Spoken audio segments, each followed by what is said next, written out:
So we are doing previous year question, or let us start with another question from TIFR. Okay, so let us do one question that was asked in TIFR.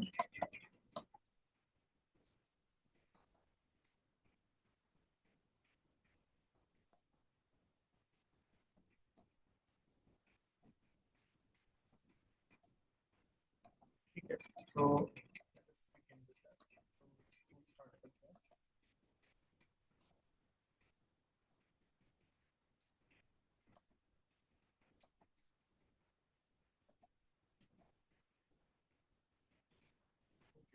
So the question that was asked in TIFR was, if Yx satisfies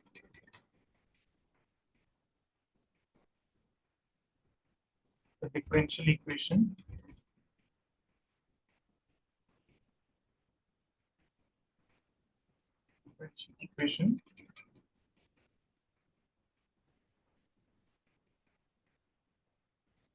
x dy by dx, okay, x dy upon dx is equal to cot y minus of cosecant y into cosine. Okay.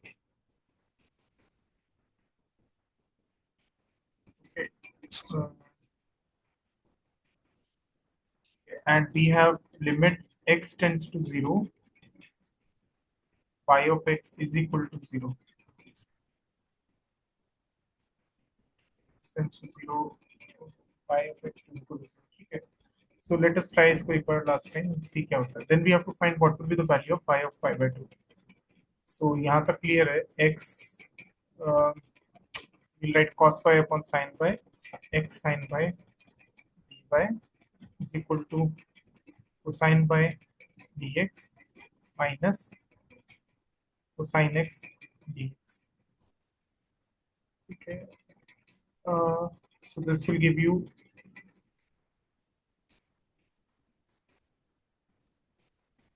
cosine x dx is equal to cos y dx minus x sin y dy. Is that fine? ये तो clear है. इसको अगर integrate कर हाँ तो ये हो जाएगा. आई थिंक एक लास्ट टाइम आ जाते हैं कोई बात नहीं. भैया भैया भैया, फायदा नहीं है। सुनो, मैंने पूरा क्वेश्चन चैट जीपीटी को डाल दिया। हमारा और चैट जीपीटी का आंसर मैच हो गया। मैं ये भी उसको पूछ लिया कि वो 2/पाई को हम कैसे भी 2 पाई - 2 आ सकता है क्या। वो हाँ न्यूमेरिकल ये करके और ट्रिग्नोमेट्रिक एंटी डाल के वो भी दोनों तरफ से बोल दिया कि नहीं हो सकता। चलो तो लास्ट टाइम आ जाते हैं. नहीं है। सो माइनस हाँ साइन ठीक है, लास्ट में मान लेते पर एक्स ठीक है। Plus x cos y plus some दस कांस्टेंट के। Plus some constant right. Hmm hmm. तो एक काम करते हैं, इस कांस्टेंट को ऐसे रन देते हैं. तो और क्या कर सकते हैं लास्ट ट्राई मारने में. हम्म। सो हाँ हाँ। X cos y is equal to minus sine x minus k, हालांकि वो जीरो हो जाएगा यहाँ से, माइनस के. और x cos y is equal to minus sine x minus k. So cos y will be, I think, minus sin x minus k upon x. But यहाँ पे if k survives, then this will be a problem. So as x tends to 0, y should hmm. become 0. So y can only become 0 हाँ if this k becomes 0. Because if k is not 0, हाँ। then this will tend to infinity, right? मतलब this factor. So it implies, या फिर यहीं पे अपन देख लेते हैं k has to be equal to 0. So in any case, हम्म हमारा जो आंसर आ रहा है that is final cos inverse of minus of 2 upon hmm pi. I think this is the answer if this is the limit. Once we'll try, एक बार try करके देखते हैं x tends to infinity पे क्या होता है. So if x tends to infinity by x equal to 0 अगर दे रखा हो, if this is the case, then what will happen. हम्म ठीक है, बाकी otherwise this is the answer. ठीक है, लेट अस सी कि this is the thing given to us. So क्या हो जाएगा, cos y is equal to minus sine x minus k upon x. Now x tends to infinity, x tends to infinity, y of x कहाँ जा रहा है, zero पे जा रहा है राइट. हम्म So x तो tends to कॉस में मेरा infinity वन पे हो साइन जाएगा। Sine will oscillate between -1 and 1, मतलब लार्ज से large one angle one between right. Between oscillating हाँ। Limit. Yes yes. Oscillating limit, ठीक है। So this will oscillate between -1 and 1, and this x will tend to infinity. ये तो ऊपर finite number रह जाएगा, हाँ। तो ये ऊपर फाइनाइट नंबर रह जाएगा, तो ये जीरो आ जाएगा, और cos जीरो जो हो जाएगा वो 1 हो जाएगा। So this is again inconsistent, तो ये भी नहीं हो सकता। नहीं हो सकता भाई। अगर टेंस टू इन्फिनिटी यहाँ रख दिया तो ये तो -1 से +1 के बीच में ऑसिलेट करेगा, ये फाइनाइट वैल्यूड है, ये इन्फिनिटी जाएगा, ये ओवरऑल जीरो हो जाएगा। लेकिन ये कह रहा है कि अगर x टेंस टू इन्फिनिटी पे बाई एक्स जीरो हो जाए, तो अगर x टेंस टू इन्फिनिटी पे बाई एक्स जीरो हो ही नहीं सकता, बिकॉज क्योंकि अगर यहाँ जीरो रखा तो cos जीरो 1 होता है, तो दोनों साइड आपका काम नहीं बनेगा। तो आई थिंक ये भी नहीं होना चाहिए, कंडीशन यही है इसका मतलब, और यही आंसर होना चाहिए। आंसर ये होना चाहिए, ठीक है, डन। हाँ आई ठीक थिंक है। मोर देन सफिशिएंट डिस्कस कर छोड़ो लिया, अभी। ठीक है। हाँ चलो, हाँ हो सकता बहुत है, हो गया, पूरा एक क्लास चला गया। हाँ। हो सकता है एग्जाम में भी कभी कभी मिसप्रिंट्स हो जाते हैं, तो हो सकता है वो भी इशू हो। ठीक है, एक क्वेश्चन और करते हैं एग्जाम पे ही। ठीक है, क्वेश्चन इज सिंपल, एक बार देखते हैं इसको। ये मैंने आज सेलेक्ट किया है।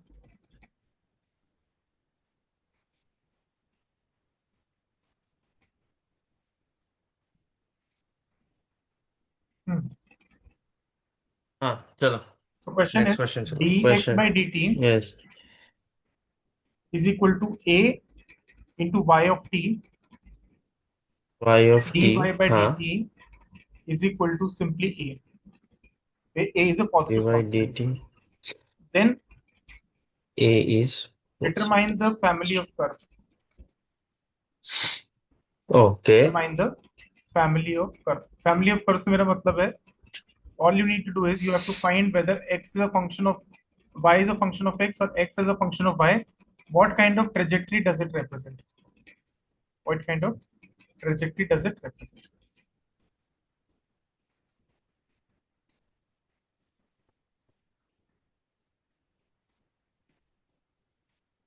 हम्म,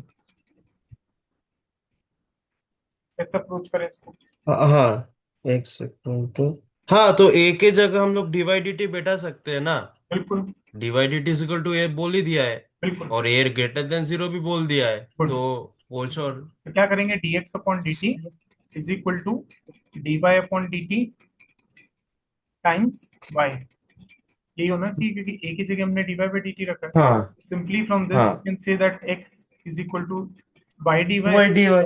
और यहाँ से हो तो जाएगा Y y square square by upon two dt plus C is equal आएगा। Two x plus constant of X plus. Integration. Yes.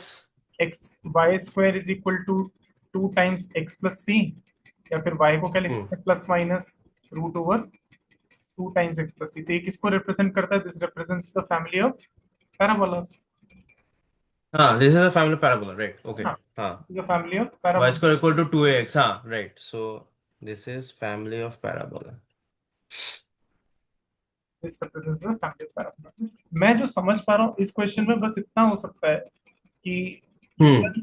अ, ऐसा हो सकता है भैया कि, हाँ बेटा, हो सकता है कि इस टीएफआर, क्वेश्चन में जो आंसर मतलब बोल रहा है ना, हाँ that could never happen for real values of हाँ ये हाँ, वो तो नहीं होगा, क्या वो बोलते श्योर। हैं। हाँ। At best what you can write is that one, that part I want to see कि एट बेस्ट हम क्या लिख सकते हैं इसको। एट बेस्ट हम, अगर हम इसको माइनस में नहीं रिपोर्ट करना चाह रहे, तो what we can report finally is, I don't know exam का आंसर क्यों उसने ऐसा मार्क किया है, बट एट बेस्ट हम हम्म। ऐसा लिख सकते हैं, y is equal to pi minus, इतना कर सकते हैं, cos inverse of 2 upon pi, इतना कर सकते हैं, because cos of minus theta is pi minus cos theta, मतलब ऐसा।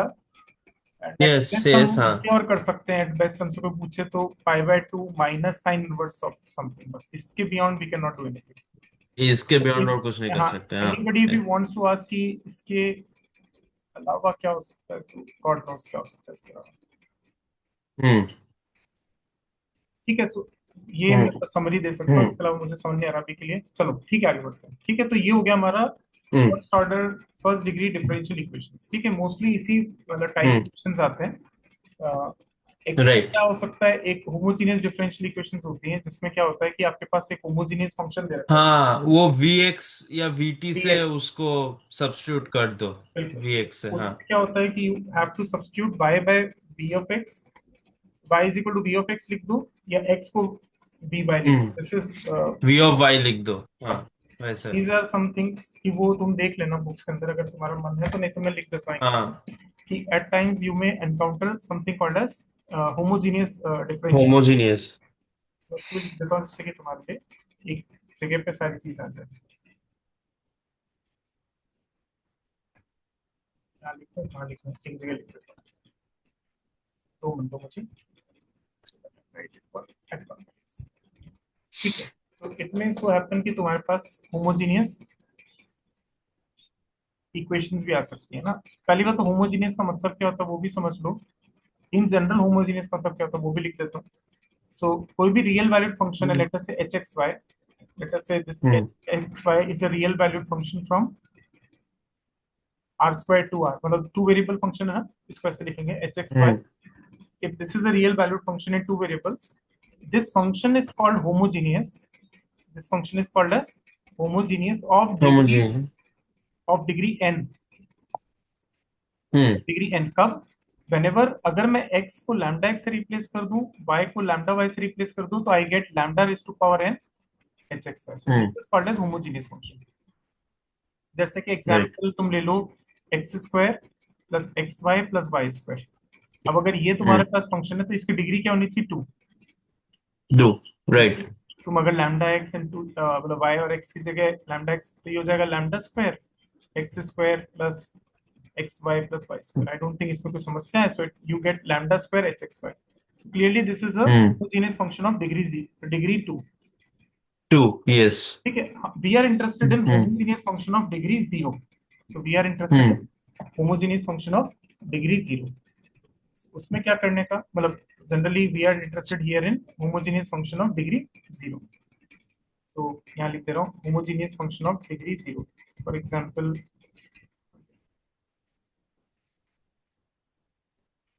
बड़ा दिक्कत करता है, होमोजेनियस फंक्शन ऑफ डिग्री 0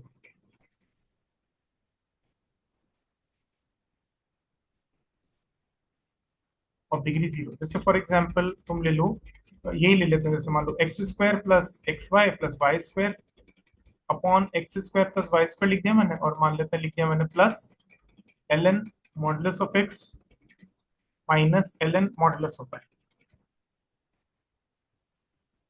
तो क्या पता लग रहा है इससे, ये फंक्शन इसको लिख देता है एच एक्स वाई। अब क्या करने का, तुम क्या करो सिंपली लैम्डा स्क्वायर यहाँ पे एक्स की जगह लैम्डा एक्स रखा। इज दैट फाइन, समझ में आ रही है मेरी बात। या, हाँ हाँ। ये सिंपली हो जाएगा x square plus x y plus y square, नीचे आ जाएगा x square plus y square, यहाँ पर भी क्या जाएगा लैम्डा स्क्वायर प्लस, इसको ऐसे लिख दो मॉडुलस एक्स और मॉडुलस ऑफ वाई, और यहाँ पर भी लैम्डा और यहाँ पर भी लैम्डा, सिंपली एक्स की जगह लैम्डा लगा दियो। लैम्डा पॉजिटिव कांस्टेंट है तो उसका मैं मॉड नहीं लिख रहा हूँ, ठीक है। सो यहाँ से लैम्डा हम्म। कैंसिल, अल्टीमेटली ये लैम्डा से लैम्डा कैंसिल कर जाएगा, लैम्डा की पावर 0 और अंदर ही एज इट इज ही आ रहा है। समझ पाए मेरी बात। हम्म। So this is a homogeneous function of degree 0. Is that fine to you? Hmm. So homogeneous differential equations क्या होती है मोस्टली, जब हम डिस्कस करते हैं, so dy by dx is equal to f of xy. This is called as a homogeneous linear differential equation.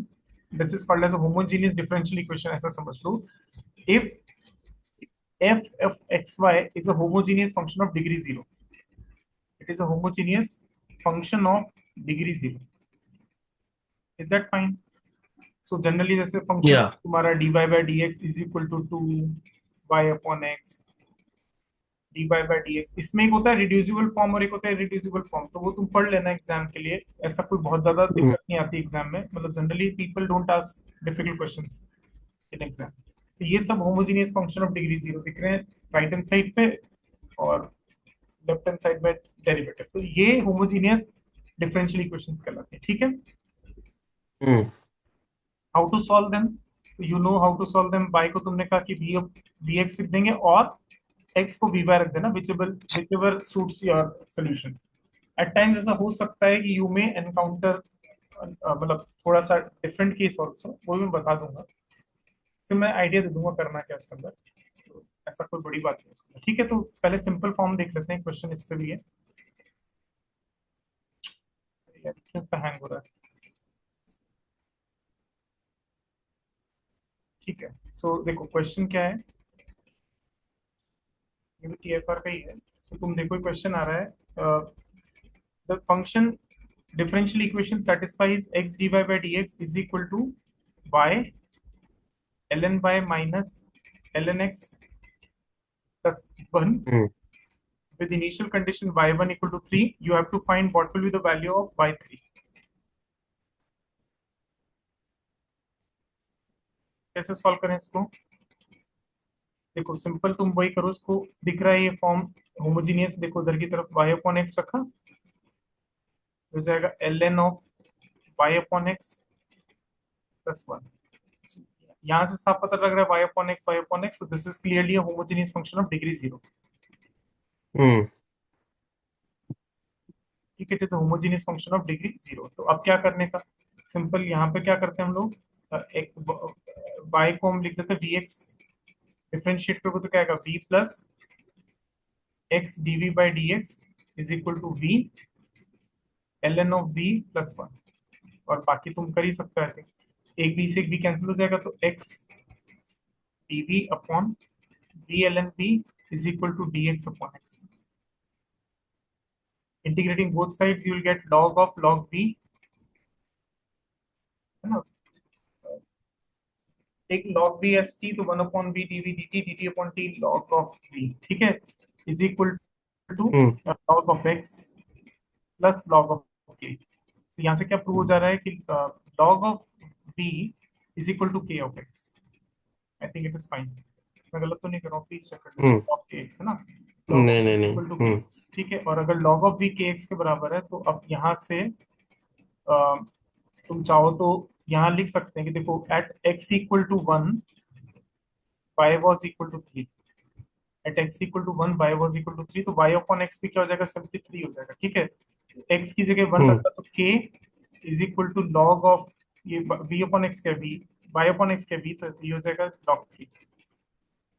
So your log of v is simply equals to hmm x into log of 3। तुम ऐसा भी कर सकते हो, log of 3 raise to power x, यहाँ पे आ रहा है log 3, इज दैट फाइन? और v is equal to simply क्या आ गया, 3 की पावर x, और v को लिख दोगे y upon x is equal to 3 की पावर x। और आई थिंक यहाँ से तुम सॉल्व कर सकते हो कि y as a function of x आ रहा है तुम्हारा x into 3 raise to power x। और तुमसे पूछा जा रहा है what will be the value of y3, y3 will be equals to 3 into 3 की पावर 3 implies 3 की पावर 4 यस implying 1। ठीक है, आई थिंक ये सिंपल है, हेलो हम्म ये आई थिंक कर लोगे। ना नहीं ठीक है हो गया मेरा ठीक है ठीक ही है, तो ना, तो ये काम हो गया। हम्म अब नेक्स्ट क्या कर सकते हैं हम लोग,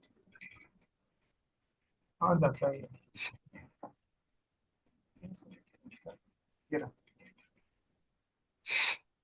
वो हेडफोन इधर रखा है। इसमें क्या है कि अब नेक्स्ट अगर मान लो इस तरीके का इक्वेशन आ गया, मान लो d y by d x is equal to कुछ आ गया ए एक्स, या कुछ नाम देता हूँ मैं, a x plus b y plus c, और नीचे मान लेते हैं कि a dash x plus b dash y plus c dash, ऐसा कुछ दे दिया। अब यहाँ दिक्कत ये है कि अगर तुम x कॉमन लोगे तो यहाँ c अपॉन एक्स आ जाएगा और यहाँ c डैश अपॉन एक्स आएगा। तो बस यहाँ एक ट्रांसफॉर्मेशन यूज कर लेते हैं, we actually transform this equation in a way कि we can get rid of these constants. Basically what we want कि होमोजेनियस फॉर्म में बन जाए। तो अगर तुम यहाँ से x हम्म कॉमन आउट लोगे तो यहाँ तो y बाय x आ जाएगा, यहाँ भी y बाय x आ जाएगा, हम्म इट्स फाइन, बट यहाँ c हम्म बाय x और c डैश बाय x आएगा। तो हम ऐसा हम्म ट्रांसफॉर्मेशन करना चाहते हैं कि we can get rid of constants, right, यही तो हमारा इच्छा होगी। हम्म बस सिंपल ये करना है हम्म कि एक नया वेरिएबल ले लो, उसको कुछ भी नाम देते हैं, लेटर से x को तुम कह दो सम x डैश प्लस h, और y को लिख दो y डैश प्लस सम k। इस तरीके से तुम वेरिएबल ले लो, और तुम जानते हो कि dy बाई डी एक्स इस हिसाब से हो जाएगा dy dash upon dx dash. और यहाँ पे क्या आएगा, simply ax dash plus dy dash plus कुछ यहाँ पे टर्म्स आएंगे, देखो ah plus b k plus c, और यहाँ पर क्या आ जाएगा, a dash x dash plus b dash y dash plus यहाँ पे कुछ फॉर्म्स बन जाएंगे a dash h plus b dash k plus c dash. All you want is कि ये कांस्टेंट सेट है, तो यहाँ पर तुम्हारे पास दो इक्वेशंस आ गई, तो you just do this thing कि b k plus c equal to 0 कर दिया, और यहाँ से कर दिया a dash h plus b dash k plus c dash equal to 0।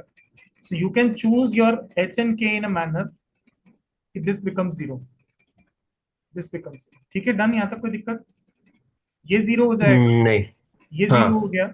अब ये तुम्हारी पूरी इक्वेशन किस फॉर्म में बन गई? This equation will be of the form dx upon dx dash upon dy dash upon dx dash some function of x dash and y dash, and ये function कैसा हो जाएगा? होमोजेनियस हो जाएगा अगर if you get rid of these constants. There would be some h and k's for which this will become 0 because after all ये एक linear equation हो गई, टू लीनियर इक्वेशंस हैं, यहाँ से तुम h और k की वैल्यू पता कर लोगे for that these both terms dissolve।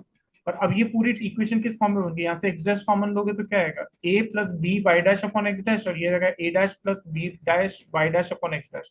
So this will become a homogeneous degree 0, you can solve it, you will get a solution in इस तरीके से कुछ आ जाएगा, and then you can always replace back dash y dash को तुम x और Y के टर्म्स में लिख सकते हैं। सो this is one way.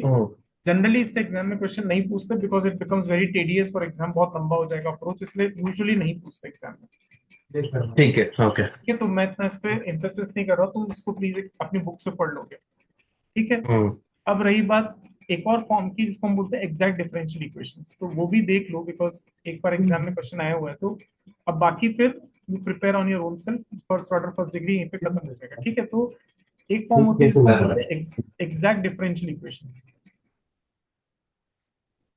Exact differential equation से मेरा मतलब है जो इंटीग्रेबल होगी, और ये जनरली बहुत काम आएगी जब हम थर्मोडायनेमिक्स पढ़ेंगे, because we will talk of something called as exact differentials या परफेक्ट डिफरेंशियल्स वहां पे। तुमने अगर देखा हो तो हम लोग लॉ ऑफ थर्मोडायनेमिक्स को ऐसे लिखते हैं कुछ तो कि जो भी हीट सप्लाइड होती है that is equals to change in del q is internal equal to du minus dt, du हाँ, plus dt, depending ऐसा on. कुछ तो करते हैं हम लोग, याद है? हाँ And हाँ we हाँ, we right right, we ये. write these notations and we write this as du and we write this as del w because we know that these are path functions and this is not a path function, this is a state variable. Right, the state variable, right, हाँ.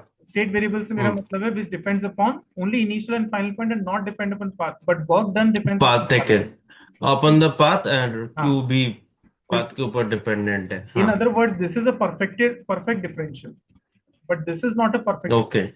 this is not a perfect differential. And by perfect differential mathematically we mean we are talking of something called as exact differential. Exact differential. Okay. ठीक है, exact differential से मेरा मतलब है कि whether you can write, जैसे अभी just थोड़ी देर पहले हम लोगों ने किया था x cos y और कुछ तो dy माइनस कुछ तो अभी किया ना माइनस, हाँ, है ना? x cos y है ना, मतलब जो भी अभी dy. जैसे सिंपल एग्जांपल ले लेते हैं हम लोग, ऐसा ले लेते हैं जैसे हाँ. मान लो x dy plus y dx, तो ये एग्जैक्ट डिफरेंशियल है क्योंकि मैं इसको simply d of x y लिख सकता हूँ। ठीक है, तो इसको हम बोलेंगे एग्जैक्ट डिफरेंशियल, बट जनरली हमारी लाइफ इतनी सिंपल नहीं होगी, तो we may not encounter exact differentials, तो we will need something called as integrating factors to make them exact differentials. समझ पा रहे हो मेरी बात, में क्या करने की कोशिश कर रहा हूँ? Yes. So one of the integrating factor जो जिससे तुम थोड़ा सा यूज टू हो दैट इज मैं थोड़ा सा याद करके बताता हूँ, जैसे मान लो एंट्रोपी है तुम्हारी।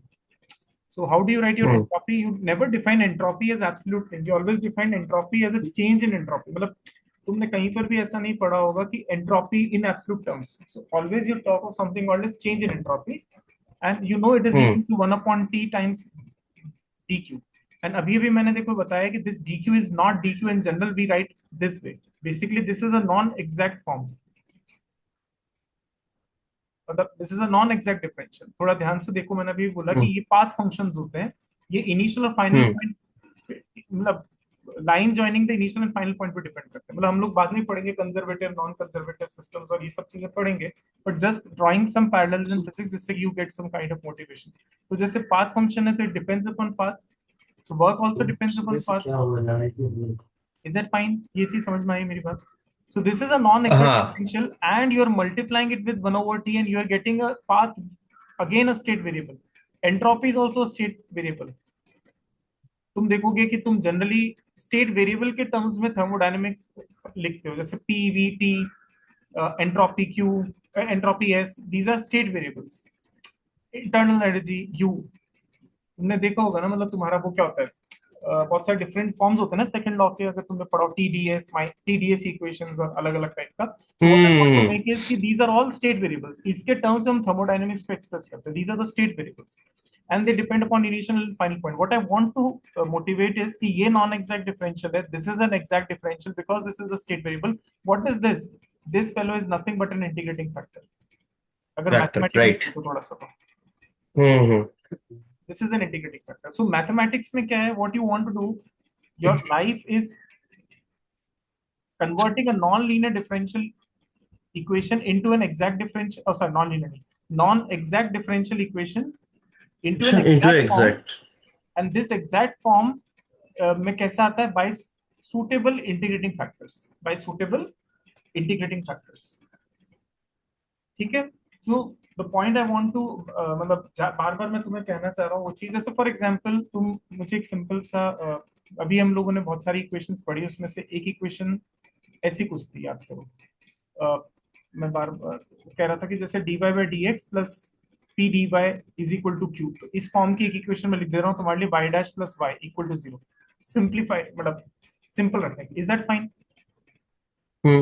ठीक है. क्या ये इक्वेशन डिफरेंट मतलब परफेक्ट डिफरेंशियल है? तो तुम थोड़ा ध्यान से देखोगे तो dy plus y d x equal to 0. अब ये तो नहीं है. अगर तुम्हें याद हो थोड़ा सा, m d x plus n d y is equal to 0 is said to be exact if and only if del m upon del y is equal to del n upon del x. Yes. और अब तुम थोड़ा आगे जाओगे तो तुम देखोगे कि जो मैक्सवेल लॉज आएंगे आगे, तुम बहुत जगह इसी तरीके की कुछ एक्सप्रेशंस को यूज करोगे ना, मतलब दीज पार्शियल डेरिवेटिव्स वहां पर आएंगे जब Maxwell law. Mostly what I want to motivate is कि this is exact if and only if condition है. ठीक है, मतलब इसको मैं डिराइव नहीं कर रहा हूँ, but if and only if del m upon del y is equal to del n upon del x. तो यहाँ से साफ पता लग रहा है कि तुम्हारा n की जगह क्या है, 1 है, और m की जगह क्या है, सिंपली y है. तो del m upon del y तो 1 हो जाएगा और del n upon del x 0 हो जाएगा. So this is clearly non-differential, non-exact differential. Non differential. हाँ नॉन एग्जैक्ट, ठीक है, राइट. लेकिन हमने पढ़ा था कि इस फॉर्म को हम लोग करते थे, एक इंटीग्रेटिंग फैक्टर पढ़ा था उस जगह. तो क्या पढ़ा था? e की पावर Right. Integration pdx. पीडीएक्स. की हाँ पावर मतलब इसके फॉर्म में यहाँ p क्या 1 है, तो e की पावर x हो जाएगा. तो देखो तुम अगर ध्यान से सोचो, इसको सिंपली इससे मल्टीप्लाई कर दो. ठीक है, दोनों साइड मल्टीप्लाई कर दिया इंटीग्रेटिंग फैक्टर से. अब यहां से क्या दिख रहा है? e की power x dy plus y into e की power x dx equal to 0. Is that fine? ये चीज ऐसे लिखी जा सकती है और ये चीज ऐसे लिखी जा सकती है. मैंने कुछ गलती कर दी शायद ना.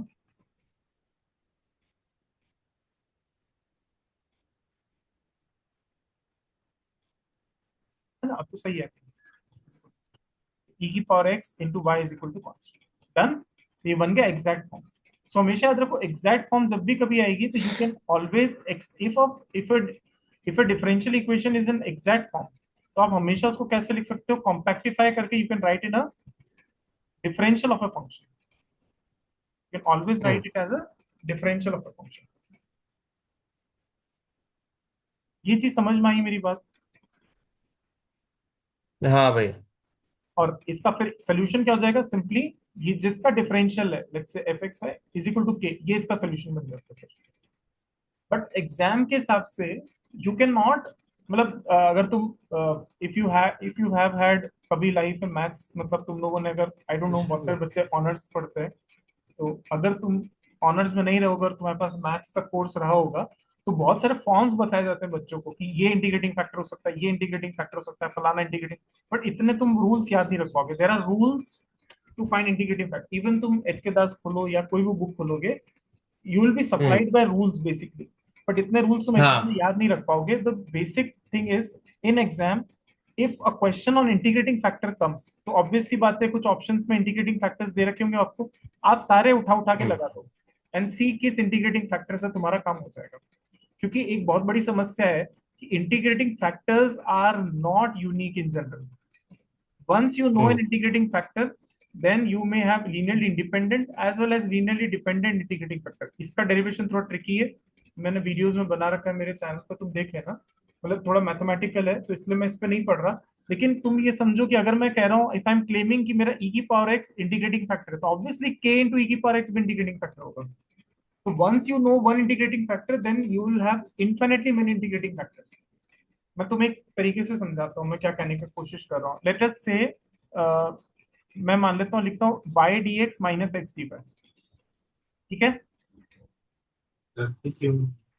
यहाँ तक कोई समस्या? ये लूँ मैं एक्सप्रेशन लूँ मैं एक बार को, तो तुम देखो वन अपॉन, अगर मैं एक्स स्क्वायर से मल्टीप्लाई करता हूँ तो क्या आएगा, y dx minus x d y upon x square. और इसको क्या मैं लिख सकता हूँ, d of y upon x. थोड़ा सोच के जवाब देना,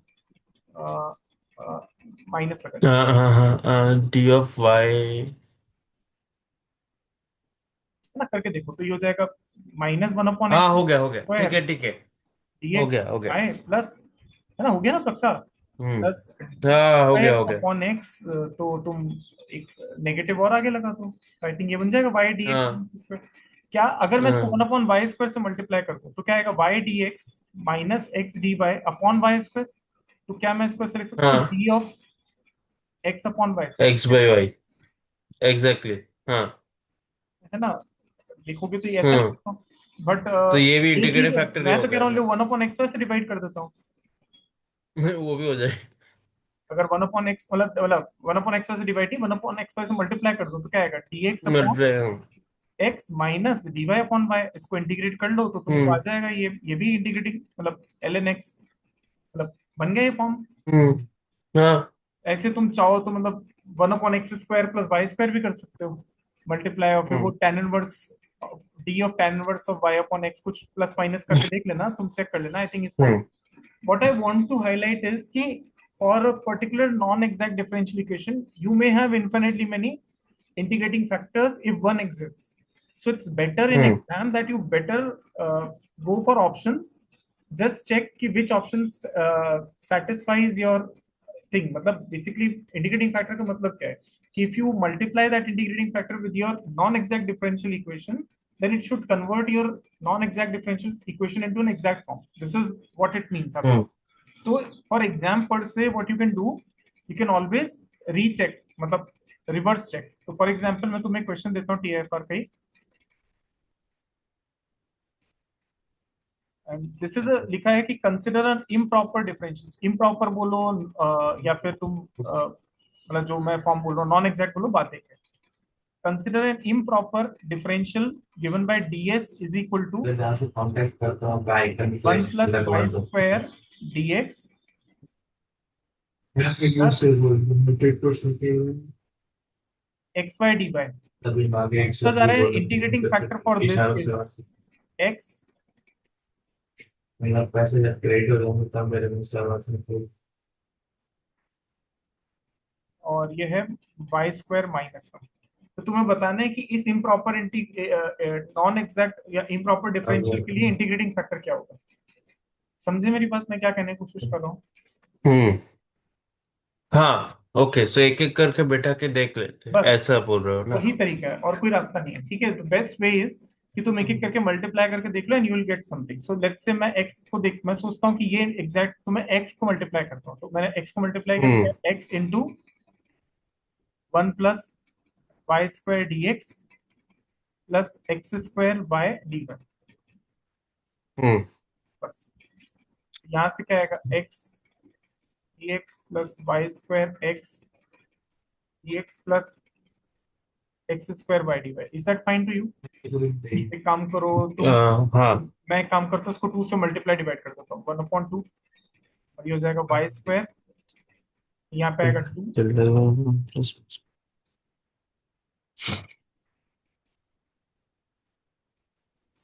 is that fine to you? तो ये हो जाएगा x d x plus one upon two d of x square y square. खत्म काम। Alternatively what you can do, मैंने तुम्हें एक if and only if condition बता दी है, वो भी यूज कर सकते हो कि m d x plus n d y is said to be exact if and only if del m upon del y is equal to del n upon del x। तो तुम ये भी कर सकते हो, यहाँ पर m के स्थान पे कौन आ गया, मतलब अगर समझे ना, ये तो एग्जैक्ट फॉर्म दिख रही है ना आंखों के सामने, मतलब इसको इंटीग्रेट करोगे तो एक्स स्क्वायर बाय 2 आ जाएगा, और इसको इंटीग्रेट करोगे तो x square y square by 2 आ जाएगा। सो दिस इज इंटीग्रेबल, कोई इशू नहीं है। तो आंसर ही हो गया।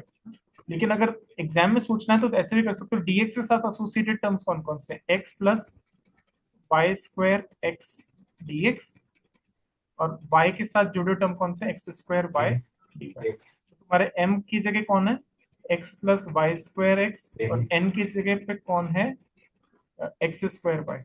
सो del m upon del y करो तो क्या आएगा, सिंपली 2xy। एक्स वाई, हाँ। Del n upon del x करोगे तो सिंपली क्या आएगा, 2xy। दोनों बराबर है, एग्जैक्ट, खत्म बात। समझ गए मेरी बात? एग्जाम के लिए ये करना, प्लस वही। अदरवाइज तुम बहुत फंस जाओगे एग्जाम में, मतलब तुम्हारा बहुत टाइम वेस्ट हो जाएगा। ठीक है, तो आज के लिए इतना काफी है, अपन कल करते हैं ना। वैसे मैंने एक और रखी थी मीटिंग, ठीक है। माथा दुख गया मेरा बोल बोल के। ठीक है, तो कल सेकंड ऑर्डर डिफरेंशियल इक्वेशन तुम पढ़ के रखना, तो फिर अपन फटाफट से उसको पढ़ लेंगे। ओके, हाँ अभी रखते हैं ठीक है कल। भाई। अभी कोई आया भी नहीं। चलो, टेक केयर। ठीक है, ठीक है। ओके सर, चलो, थैंक यू भैया। Bye bye, take care. Bye.